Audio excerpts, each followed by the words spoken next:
Welcome back to Golden Blue, everybody, and if you are a college football fan, a die-hard college football fan, go ahead and hit that like and subscribe button. That's all we do here, videos of college football every single day. And don't forget, now you can send me stuff. Finally got a P.O. box. Send gear to represent your team on my back wall every single video and live show. Here's the address you send it to, P.O. Box 360, Liberty, South Carolina, 29657. People, have you missed college football? Wow. I have most definitely missed college football, and week one has not disappointed so far. My gosh. First, the Thursday games, of course, the backyard brawl. That was a crazy one. West Virginia, once again, on the short end of the stick in a losing fashion against Pitt. I was there. It was amazing. But my gosh, we shot ourselves in the foot way too many times. And, of course, Pitt capitalizes. And a crazy miracle, even ESPN labeled it a crazy miracle pick six. Wins it for Pitt, essentially, and not going for it on 4th and inches when we were averaging about 6 yards a carry. Yeah, but if that doesn't get your blood pumping, what about Penn State Purdue? Sean Clifford engineers a last-minute drive to put Penn State on top of Purdue. They hold on 35-31. Penn State is in for a special season. That was the recipe. They must win that road trip to Purdue. They did so. I'm telling you, 10-win season. Then there was Illinois, Indiana. That was a boring game, yes, but 23-20. You can't argue with that. That's a close game. Virginia Tech at Old Dominion. And from what I heard from Virginia Tech fans, they have a home and home for 10 years. This is why you don't do that. This is the second time Old Dominion has upset Virginia Tech. This time it was 20-17. Virginia Tech looks downright awful, and I feel much better about that trip to Blacksburg. I know we lost the backyard brawl, but our offense looked really, really good. Defense needs to perform a little bit better, but my gosh, Virginia Tech did not look good. Grant Wells, the quarterback, yikes. He was pretty good at Marshall at first. Then something just, I don't know, something happened, and he lost it, and he's never gotten it back. Now on to today. Wow. That's all I can say so far. And the day's not even over with. It's not even over with, guys. First things first. Dead wrong about Georgia so far. Dead wrong. And Oregon. Is Oregon this bad, or is Georgia that good? Final score 49-3, and it wasn't even that close. I don't even know how Oregon got close enough to get a field goal, to be honest with you. Georgia absolutely dominated Oregon. I thought Oregon would at least scare them. I still had Georgia beating Oregon, but I thought Oregon would scare them. So yeah, I lost my spread pick on that one. But guess what? So far, there's still some games to come, so I could lose some more. So far, that's the only game I've missed on my spread picks. Think about that. Let that sink in before the next time you call Golden Blue Dude stupid.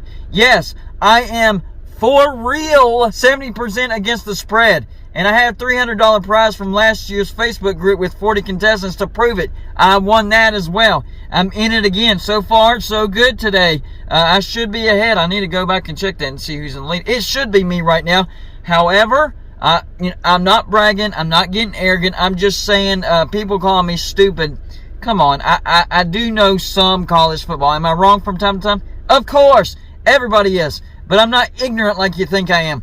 All right, let's move on from the blowout that I didn't predict. What about the baseball game that broke out during a football game?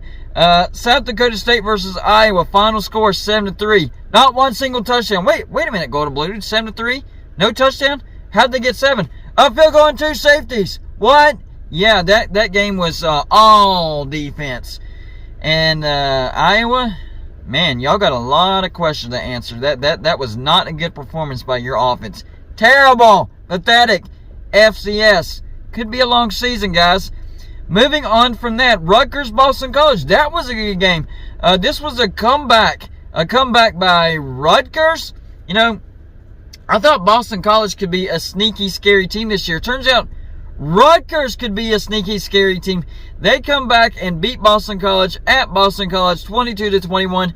What a game that was. What guts. Rutgers and Greg Schiano back at Rutgers. That's what I'm talking about. Great game right there.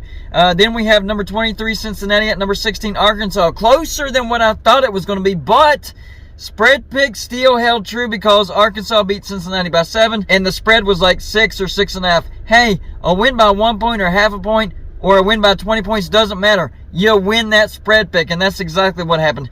Cincinnati showed me a little something today. I was impressed. Maybe not going to take as big of a step back as I thought they would. Let's keep it moving. Number 24, Houston at UTSA in 3 overtimes when they start having to do 2-point conversions in 4 tries. 37-35. Wait, is it 4 tries or 1 try? I don't know. I was looking at ESPN and they said 4th down or whatever. But yeah, 3 overtimes. Houston finally pulls it out.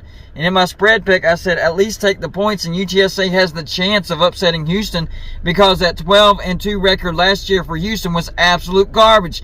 And it held true. And I'm sticking with it. Absolute garbage last year. And Houston, I mean, they have the potential of being the best group of 5 team. But I'm not sure. Their defense did not look all that great. And UTSA, yes, a competent opponent. But if you're as good as what you're claiming to be, you should have absolutely blasted UTSA.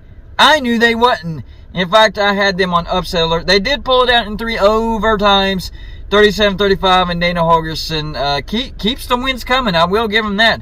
But he's beating trash teams. I'm saving the best for last. First, number NC State at East Carolina. What a game this was. East Carolina went down 21-7, but they came roaring back with a game-tying touchdown. So it seemed. Except the holder forgot to put the laces out, and the kicker pulled it wide left. Always laces out. Watch Ace Ventura, people. 21-20. Well, it didn't stop there because East Carolina actually did hold NC State, and they got the ball back, got within field goal range, and the kicker had a chance to become a legend. Couldn't pull it off. I feel bad for the kicker. That 3 field goal slash point afters he missed in a row. He has got to be feeling very low right now. NC State, they shot themselves in the foot so many times like West Virginia, but they were on the long end of the stick on that one, so they win 21-20. And finally, the craziest game of the day, my gosh, North Carolina at Appalachian State. They scored like, 20 points or something in the last minute. North Carolina was on top of Appalachian State by like 3 touchdowns. Appalachian State comes back with the seemingly game-tying touchdown, except coach decides, no, I want to go for 2 points here. I want to win it right here, right now. And Appalachian State misses the 2-point conversion. Game over. Right, wrong. Oh. Appalachian State goes for the onside kick, and North Carolina actually returns it for a touchdown, and they go back up again by 8. However, Appalachian State drove the field very, very quickly and scored a touchdown. All they needed was a 2-point conversion to send it into overtime. But once again, 0 for 2 in 2-point conversion tries. Coach, in the future, remember, don't try 2-point conversions. Apparently, you're not very good at it. North Carolina holds on and beats Appalachian State 63-61. It did not go into overtime, and they still scored over 120 points combined. Wow. What an insane day so far, and it's not even over.